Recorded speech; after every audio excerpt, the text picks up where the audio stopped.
When it seemed like all hope was lost, with the Sapphire Reserve now getting refreshed and going up to almost an $800 annual fee, the Venture X and the Amex Platinum no longer allowing free guest access, the credit card stars have aligned and made it so you can get arguably the best premium travel credit card with one of the highest sign-up bonuses of the year. When people think about the Ritz-Carlton credit card, they usually dismiss it and think it's a very exclusive invite-only card like the Amex Centurion card or the JP Morgan Reserve.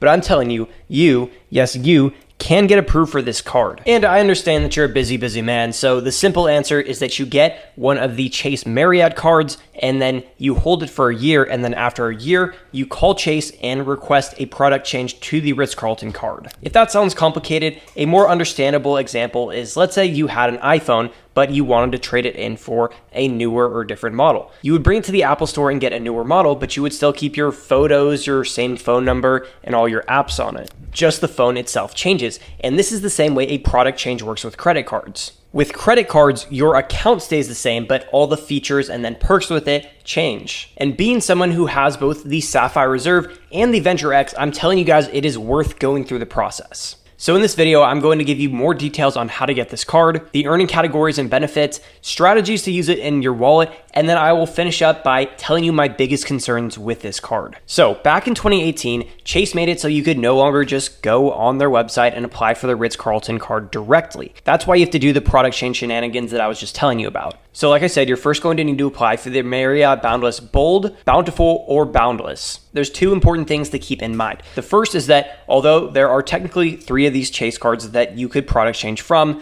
the only one getting and holding, in my opinion, is the Marriott Boundless. Right now, they have a welcome offer where if you spend $5,000 within 3 months of opening up this card, they will give you 5 free night awards.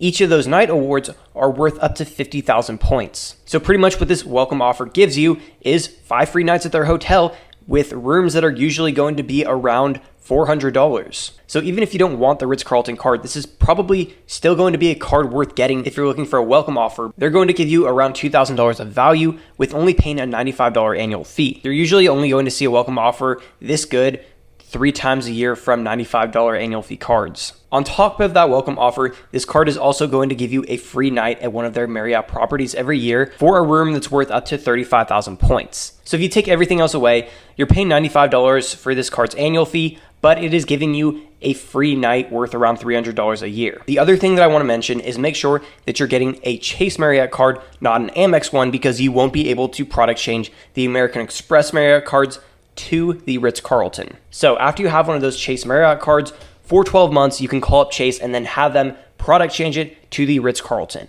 A good time to make that product change is after you have that new annual fee post on your card. Also, to be able to make that product change, you have to have a $10,000 credit limit. If you don't have a $10,000 limit on your Marriott card, there's 2 things you can do. One is you can manually request a credit limit increase. So you can either call Chase and be like, hey, give me a $10,000 credit limit, or you can just go in the app or website and you can request a higher limit from there. The second option is doing a credit limit transfer from another one of your Chase cards. So I have a $16,000 credit limit on my Sapphire Reserve. Let's say my Marriott card only had a $6,000 limit. I could call up Chase or go into my app and go to the Move Credit Line section and move $4,000 from my Sapphire Reserve to the Marriott card to be able to product change. I was going to make a Pokemon evolution joke, but I've actually never seen a single episode of Pokemon in my entire life. So I will say product changing from a Marriott card to the Ritz-Carlton is like going directly from a community college to an Ivy League school without even applying. So you're probably wondering what is so special about this Ritz-Carlton credit card and why should I go from paying no annual fee or a $95 annual fee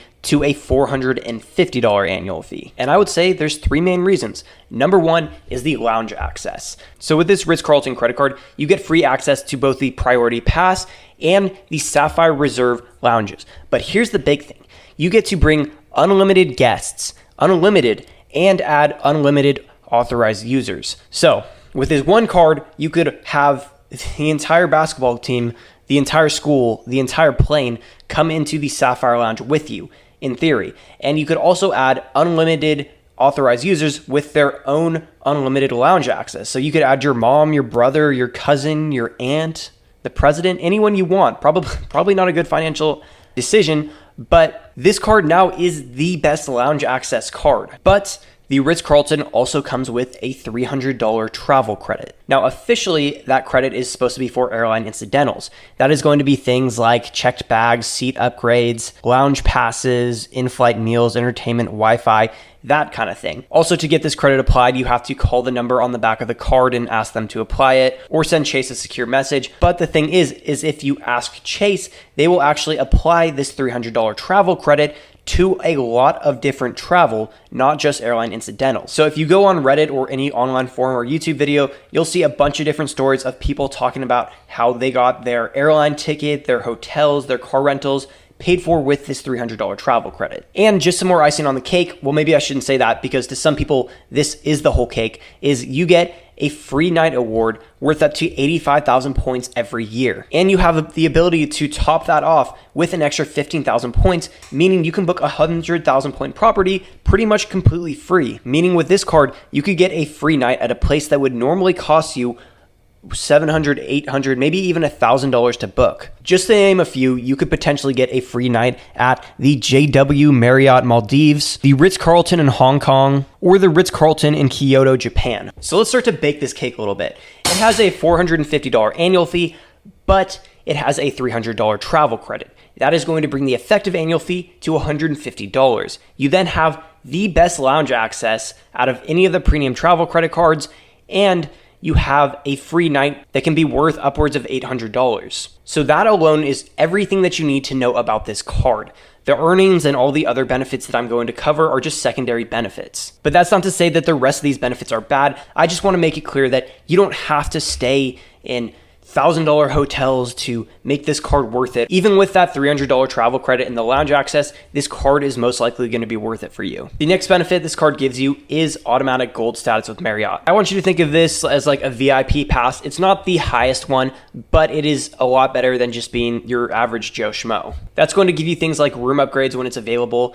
Not suites, unfortunately, but you will be able to be upgraded most of the time to a higher floor, a better view, a bigger room, stuff like that. You also get late checkout, 25% more points on stays, and then some other cool minor benefits. You also get 15 elite night credits. Now, these aren't going to be like free rooms or anything, but if you're trying to get to the next status, which is platinum, you would normally have to stay 50 nights there. But by holding this card, you get 15 nights that count towards that next status, even though you're not actually sleeping in that hotel for 15 nights, if that makes sense. It just helps you reach the next status tiers faster. Also, if you stay 2 or more nights at a Ritz-Carlton or St. Regis, you get a $100 property credit. Make sure you bill that to your room, but that can be things like food, drinks, meals, that kind of, all that good stuff. Another minor benefit is that you get 3 upgrade certificates to the Ritz-Carlton Club. So this is like a lounge. There's free food and drinks and stuff. You get 3 of those a year, up to 7 nights each. Now, the only thing that sucks about this is that it has to be paid stays. So you're not going to be able to use that if you paid for your hotel with points or free night certificates or anything like that. This card also gives you a statement credit for global entry or TSA pre-check. And then this is a Visa Infinite, so you get all the benefits like primary rental car insurance, lost luggage, trip delay, a concierge, no foreign transaction fee, all that good stuff. Now that you hopefully have a better idea of what this card is bringing to the table, I want to talk about some of the downsides to it and then maybe some strategies to use it. So the first downside is that this is more of a hands-on card. This isn't going to be like the Sapphire Reserve or well, I guess the previous Sapphire Reserve before they couponized it, where you can automatically get that $300 travel credit, 50% boost, all that good stuff. This is a very hands-on card. You're going to have to call to get that travel credit applied, and you're also going to have to do some work to get this card via product change. But if you've watched this far in the video, I'm going to assume that you're more of an advanced credit card player anyway, so this probably isn't going to bother you. Probably the biggest downside to this card is its earning categories. It gives you 6 points back per dollar spent on Marriott hotels, 3 points on dining, airfare, and car rentals, and then 2 points per dollar spent on every other purchase. Now, at first glance, that seems like it would be really, really good. In fact, probably the best earning credit card out there. But this isn't earning something like Chase Ultimate Rewards points or even cash back. it's earning Marriott points, which are usually about 0.8 cents per point. If we were to convert that to cash back, it would really be like this card was earning 4.8% back on Marriott's, 2.4% back on dining, airfare, and car rentals, and then 1.6% back on everything else. And that still isn't horrible, but this card isn't going to be a spender card. This is going to be a benefits card. You're getting this for the free night and then the lounge access, not necessarily to put a lot of spend on it. But in my opinion, and probably yours too, those are all just minor things. The biggest problem with this card is that it's probably not going to last very long, and by the time that you get the Marriott card and then wait a year to product change, it's already going to be gone or sealed off. I just feel like too many people are talking about this online and on YouTube, and it's gotten to the point, especially now, lounge access is so hard to come by. It's not like Chase just completely forgot about this card and we're just exploiting it out here without them knowing. They know about all their products, and Chase is a bank. Their whole thing is making money. So I'm honestly surprised that you can still get this card right now. My only thought is maybe there's so many people out there that aren't using the $300 travel credit, and maybe it doesn't cost them anything to give out those free night awards, but I wouldn't bet on that. The only reason that I'm comfortable making this video and telling you guys about this card is because the Marriott Bonvoy Boundless is a pretty good card. And even if you get that card, especially with the welcome offer that you have right now, and you're waiting a year to make that product change and then it seals off, you still get a pretty good card that pays for itself. And you didn't want to pay the $95 annual fee, you could just cancel it or downgrade it to the no annual fee bold. It's no secret that on this channel, I like talking about credit card strategies. And one of the best credit card strategies that I've seen out there, especially if you don't want to be the kind of credit card user that's always going for new welcome offers, is building a credit card setup that gives you 5% back on pretty much all your purchases, and then having the Ritz-Carlton card for the premium travel benefits like lounge access, and then of course all those Visa Infinite benefits. I believe this is the same strategy that a popular YouTuber, Stan the Credit Frog, uses, and it's honestly really good if you don't want to constantly be opening up new cards but want some of those premium benefits. But let me know what you guys think. Do you think this card will make it to next year? And if you already have one of the Marriott Chase cards, do you think it's worth product changing to the Ritz-Carlton to try to grandfather it in? I would say yes to all that, but let me know.